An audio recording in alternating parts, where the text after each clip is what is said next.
అలా నేను చెప్పబోయే మ్యాటరు ఒక్క హీరోకి ఒక్క ఫ్యాన్కి సంబంధించింది కాదు. ఆల్మోస్ట్ అందరు హీరోలు అందరు ఫ్యాన్స్కి సంబంధించినది. అన్న సంధ్య థియేటర్ దగ్గర ఒక మనిషి చచ్చిపోతే ఈ తెలుగు ఇండస్ట్రీలో ఉన్న ఏ హీరో కూడా అన్న మీ పెద్ద పెద్ద హీరోలు కూడా 1000 కోట్లు 500 కోట్లు సంపాదించిన హీరోలు కూడా అన్న ఒక్కడు కూడా ప్రెస్ మీట్ పెట్టలేదు, ఒక్కడు కూడా మాట్లాడలేదు. సీరియస్గా మీరు ఒకసారి మానవత్వంతో ఆలోచించండి. ఒక్కడు కూడా ప్రెస్ మీట్స్ పెట్టలేదు. ఆల్మోస్ట్ పెద్ద పెద్ద పెద్ద పెద్ద పెద్ద ఫ్యాన్ ఇండియా హీరోలు కూడా కనీసం ఒక్క మాట కూడా మాట్లాడలేదు. కానీ 24 గంటలు అరెస్ట్ అయిపోయి బయటకు వచ్చిన వ్యక్తికి ప్రెస్ మీట్లు పెట్టి సింపతిలు చూపిస్తున్నారు. ఒక్కొక్కడు వెళ్ళిపోయి సెకండ్లు ఇస్తున్నాడు, హగ్గులు ఇస్తున్నాడు.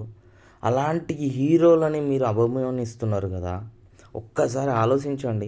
తెలంగాణలో సంధ్యా థియేటర్ దగ్గర ఒక మనిషి చచ్చిపోయింది, ఒక బాబు సావు బతుకులో ఉన్నాడు.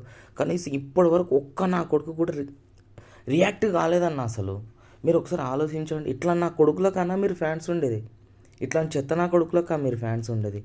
ఒక్కడంటే ఒక్కడు కనీసం మాట కూడా మాట్లాడలేదన్న. ఏందనేది అర్థం కావట్లేదు నాకు. ఒక్కసారి మీరు ఆలోచించండి. ఈసారి తెలంగాణలో రిలీజ్ అయ్యే ఏ ఒక్క సినిమా అయినా మీ తెలంగాణలో ఉంటున్న మీ పవర్ ఏందో చూపించండి అన్న. ఎంత బాధాకరం విషయం అన్న. కనీసం మనిషి చచ్చిపోయింది, ఒక్క నా కొడుకు మాట్లాడలేదు.